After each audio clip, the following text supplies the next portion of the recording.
The number one determinant of CEO success that most business academics and consultants are clueless about, and that if mastered will improve your effectiveness, the performance of your business, and your level of stress. Are you considering undertaking an acquisition because your organization can't seem to grow organically? Are you considering a restructure of your organization because one or more areas or businesses are underperforming? Are you contemplating reducing your workforce substantially in order to maintain performance? Are you contemplating undertaking a review of your organization's strategy to improve performance? Are you considering undertaking a cultural change program because you feel your organization's culture is hindering it from performing the way you want? If you're considering any or all of these ideas, your situation is clearly urgent, and someone or something has convinced you that you can improve things through embarking on one or all of these initiatives. But before you go too far, you need to know something. Something that could dramatically change your view. Something you probably don't want to hear. You see, there's no guarantee that what you're considering doing will actually improve your situation. In fact, in some cases, the chances are you'll actually destroy much more value than you'll create. Hi, my name is Michael Petit, and I'm the founder of CEO Online Academy. I'm driven by a passion for helping CEOs improve the performance of their organizations, which often means helping them make better choices. This current series of videos introduces a number of ideas that provide a different perspective on the unique challenges faced by CEOs. It all starts with the idea that the role of CEO is to link the inside of their organization to the outside. Now, if you're currently contemplating one or more of those initiatives, there's clearly been a breakdown in the performance of that role. And the most important thing you need to do is fix it. So far in this series, I've provided some ideas that can help you do that. For example, I've introduced you to the idea that the best CEOs aspire to create a valuable legacy for the future. That starts by being able to express your vision for the future and demonstrating commitment to it in a way that people buy into. That means balancing the competing requirements of all your organization's stakeholders to achieve it. The larger your organization, the more distinct and influential the groups are, the more difficult it is to get an agreement on what that balance should be. But if you're contemplating one of the solutions referred to above, the balance currently in place needs to change. In doing so, you need to ensure that you don't destroy long-term value for short-term gain. The starting point is to watch and listen to the rest of this video series. Another idea I've introduced was that the best CEOs are continually endeavoring to improve their knowledge, skills, and attitude. That also extends to finding the best ways to help your people improve their knowledge, skills, and attitude. By doing so, the best CEOs create a focus on value creation and set an example for the rest of their organization to emulate. A related idea is that as CEO, while most people think you're the most powerful person in your organization, the reality is that you're actually the most dependent. I say related because if you're seen caring about your people by helping them improve their situation, they might just care enough to help you improve yours. Now, as CEO, there are only a few ways to get people to do what you want them to do. First, there's the rewards approach. This is where you offer a specific reward for doing what you want them to do. But you need to understand that over time, using this approach fosters an attitude of entitlement and loyalty to the highest bidder. Then there's the flip side of the rewards approach, where some CEOs use threats and bullying to get what they want. But over time, this results in high staff turnover, ill will, a lot of waste, and increasingly nowadays, civil and criminal proceedings. Then there's the charismatic approach. Now, there are a few problems with the charismatic approach. The first is that it only works if you're charismatic. And if you're charismatic, that can cause problems of its own. For example, you need to be sure you're getting the information you need to create value, and not just the information people feel will please you. You also need to know that developing a charismatic following will make it very difficult for your successor when you leave. Then there's the approach where you appeal to people's need to pursue a higher purpose. Now, of all the approaches discussed, this is by far the most successful and sustainable. But it's dependent on your ability to create an attractive vision and continually demonstrate commitment to it. Now, you need to know that as CEO, people will be watching what you do all the time and making their own judgments about the veracity of what you say. You need to realize that it doesn't take much to lose their loyalty and support. I also introduced you to the need for a valid theory of your business, with realistic and consistent assumptions, known and understood by all the people in your organization, and tested regularly. Now, as we'll see in the next video, this is the one requirement that's the most critical to your organization's ongoing sustainable success. You definitely don't want to get this wrong. But get it right, and you won't need to do things like acquisitions, restructures, workforce reductions, strategic reviews, or cultural change programs, which all have a high risk of failure. And rather than fix your problems, may only exacerbate them, as we'll see in the next video. As CEO, you need to have an intimate understanding of what's been described as the most crucial process that takes place in any organization. It's a process that hardly any business academics and consultants have any idea even exists, let alone how important it is or how it works. If you don't believe me, just ask them what the most crucial process is in your organization. What you'll find is that they'll pick what they know the most about, which might explain how some CEOs get into the dreadful situations that they do. I'm talking about the process through which the dominating ideas arise and are changed and adapted to the prevailing situation. Understanding that process is important because it's how you ensure that the assumptions impacting your organization's ability to perform fit reality. Now, you need to understand that whenever you use an assumption, you're using a theory about how the world works. It might be your own theory developed through experience or someone else's, particularly if you're using an established tool, method, or technique. There really is nothing as practical or value-creating as a good theory, and nothing as value-destroying as a bad theory. It doesn't matter whether we're talking about business and management in general, or about your organization in particular. You need to ensure that the underlying assumptions fit reality. The problem is that the traditional sources of learning about business, like business schools, consultants, or even your fellow workers, aren't good sources of good theory. And that's because, from my experience, business academics and consultants, let alone your fellow workers, can't discern good theory from bad theory. They're more interested in what's fashionable. Just as it was fashionable at one stage to develop or believe that the world was flat and that the earth was at the center of the solar system. From my experience, business academics and consultants offer a mixture of good theory and bad theory that you can't rely on for consistent results. That's one of the primary reasons I established CEO Online Academy. You see, even though I have the same or better qualifications than most business academics, I don't consider myself to be an academic. I also have decades of experience working with senior executive teams in the real world of business, and I've seen too many examples of bad theory destroying value. I tend to disagree with the ideas of both academics and other consultants, and I'm really passionate about exposing bad theories for what they are, which doesn't make me that popular with them. But that's not important to me. What's important is knowing that when people stop using bad theory, they stop destroying value and they start creating value. Now, the reason there's so much bad management theory and practice around is because of a little understood fact. You see, most business academics and consultants are misguided about the way organizations work. Now, I know that probably sounds a little weird and outrageous at the same time, but bear with me. You see, their ideas about business are shaped by their use of two organizational metaphors, the organism and the machine. It's hard to believe that something so simple can have such a huge impact. I know I struggled with the idea initially.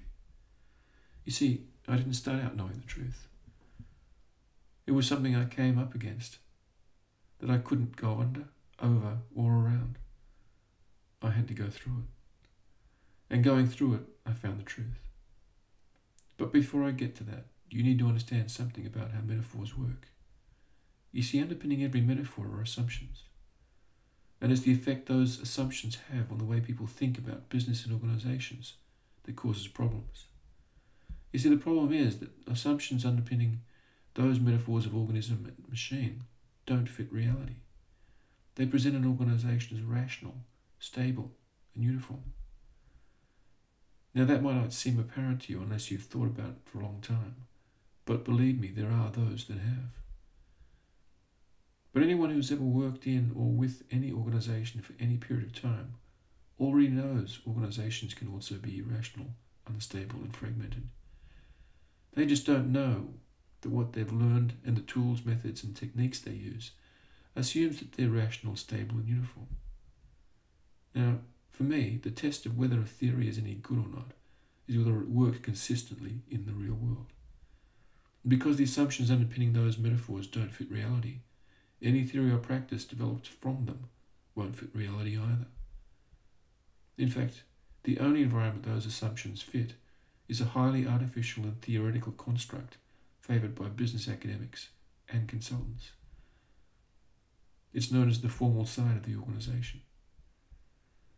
Now, the reason I'm banging on about theory so much is because theory, or what you believe about the world, is so closely intertwined with what you do in the world. The problem is that if what you do is underpinned by bad theory, you won't get the results you were hoping for or expecting. But people will keep doing something even though it doesn't work, if they believe other people are doing it and getting the results they want. And this is where business academics and consultants come in. Because by subscribing to the machine and organism metaphors, they keep perpetuating bad theory and practice. But it's what happens next that's really amazing. You see, what happens is that they overlay their neatly ordered theory over a very messy reality, and then they confuse their theory for reality. Let's face it, this is pretty much how people create their own reality. And by extension, how organizations or the people managing them create their own realities. Which, as we'll see in the next video, can have disastrous consequences. It reminds me a bit about the joke about an economist. The one whose economic model predicts an outcome that doesn't eventuate. And rather than review his model, he criticizes reality for not working like his model. Now, it's pretty amusing when you see that in real life. And I have. But the point is that at least he distinguishes his theory from reality rather than confusing it with reality. It's crazy, I know, but it happens. And it's basically why so much of what you've been taught about business doesn't seem to work in the real world. How can it work when it ignores the one thing that makes an organization what it is? People. It ignores people and the normal way they interact. You can think of it like this. Every organization has two sides, a formal side and an informal side. The formal side of the organization is the theoretical construct favoured by business academics and consultants. Under this construct, people are reduced to things called employees and FTEs, whose only value is as organisational resources. The informal side, in contrast, is comprised of real people interacting the way real people interact in everyday social environments. Now, I've tested a lot of theories by trying to apply them in the real world. And I know that any theory built about business that doesn't consider people with all their capabilities, and particularly their frailties, doesn't work. And I confirmed as much through my own PhD research. Now, I normally don't talk about my PhD because when I do, people's eyes tend to glaze over and their minds tend to wander off to other things.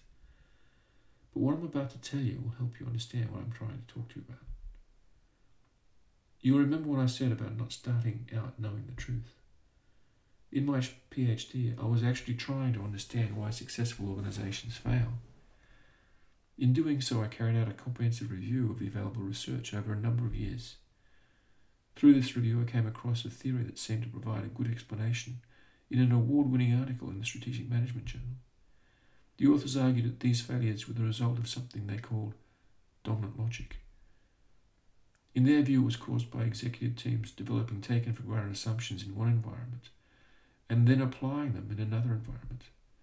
In other words, an environment that was different from the one that gave rise to their taken-for-granted assumptions. For example, Imagine a bank buying a stockbroker and then trying to run it like a bank. This is precisely what happened in Australia in the 1980s, when all the big banks bought stockbrokers. It seems it was the fashionable thing to do. And each of them destroyed or eventually sold at a substantial loss the stockbroking businesses that they acquired. Over time, various attempts have been made to extend dominant logic beyond why acquisitions failed, to explain why organisations failed more generally. But the more I explored the concept, the more I realised that something was missing. Now remember, the original article was considered so good that it won an award. That award was given by none other than McKinsey & Company, the well-known and much admired global management consulting firm. Yet over a 20-year period, there had been just a handful of other articles relating to it, and less than 3 empirical studies. It was as though it was just too hard for business academics to study. It was really pretty strange, given its early promise. It was as though something was somehow inhibiting or blocking its development. It took a while for me to understand what was going on, but when I did, it was a liberating revelation. You see, I realized that it all came back to those assumptions about rationality, stability, and uniformity, which all also resulted in a focus on the formal dimensions of the organization to the exclusion of the informal dimensions. It was clear that this was the dominant paradigm of business academics, consultants, and in fact most business people. It was the same sort of thing that Thomas Kuhn had spoken about in his book, The Structure of Scientific Revolution. Up until that point, I'd been trying to explain organizational failure within the constraints of this dominant paradigm. And it was this dominant paradigm that was constraining the development of dominant logic. I realized that the only way to understand why successful organizations failed, and the only way to extend the theory of dominant logic, was by going outside of that dominant paradigm, which meant using a different organizational metaphor, one that reflected the reality of organizations more accurately. But it's one thing to realize that the dominant organizational metaphors are producing bad theory and preventing good theory from developing. It's quite another to develop or select the superior metaphor to replace them. Now, the thing you need to know about metaphors is that they tend to de-emphasize some things and de-emphasize other things. So amongst other things, I asked myself, what was it that was being de-emphasized by the machine and organism metaphors? Now, by this stage, it had become clear to me that I wasn't going to find the answer in mainstream management literature. So I started exploring other more matured social disciplines like anthropology, sociology, psychology, and philosophy. And to cut a long story short, it finally dawned on me that what those dominant metaphors were de-emphasizing was conflict. And then when I started exploring conflict, I discovered 2 things. I already knew that business academics, consultants are generally clueless and completely out of their depth around conflict. But the more I looked, the more I discovered that conflict is easily the number one cause of CEO stress. And that conflict, the desire to avoid conflict, and the defenses that are activated as a result of conflict, underpin virtually all organizational problems. The more I thought about it, the more obvious it became to me that conflict is central to everything a CEO does, especially because every CEO is so dependent on others for their success. Conflict is also right at the centre of that most crucial organisational process I've been banging on about. The process through which the dominating ideas arise and are changed and adapted to the prevailing situation. Over the years, I've worked with numerous executive teams seeking to improve organisational performance. And I've seen the damage done by CEOs unable to deal with conflict. And as a result, it seems pretty clear to me that the number one determinant of CEO success is an ability to effectively deal with conflict. To do so, every CEO needs to understand that conflict can take many forms, which means that sometimes conflicts are easy to identify and sometimes they're more difficult. Sometimes they're masked by other things. I'll get into this in more detail in a subsequent video. But it's clear that conflict, the avoidance of conflict, and all the defences associated with conflict play an incredibly important role in organisations. For example, if you find yourself shaking your head in disbelief at something stupid that's happened in your organisation, it's likely to be linked to conflict. If you feel that you aren't getting the information you really need to run your organisation properly, it's likely to be linked to conflict. If there's a lack of buy-in or traction in achieving what you believe to be your organization's priorities, it's likely to be linked to conflict. If you have non-compliance problems threatening the health and safety of your people or the loyalty of your customers, it's likely to be linked to conflict. If there are persistent problems around growth, quality, timeliness, innovation, efficiency, effectiveness, morale, or performance, they're likely to be linked to conflict. And if you think of instances where your executive team has agreed to something which in retrospect they regret, it'll be due to the avoidance of conflict. In fact, if you find it difficult to make any significant improvements in your organization's performance and results, it's likely to be linked to conflict. And the consequence of all this conflict is its effect on your organization's external attractiveness, competitiveness, and results. But the question is, what, as CEO, do you do about it? Well, the starting point is to get a much better understanding of the role that conflict plays in organizations.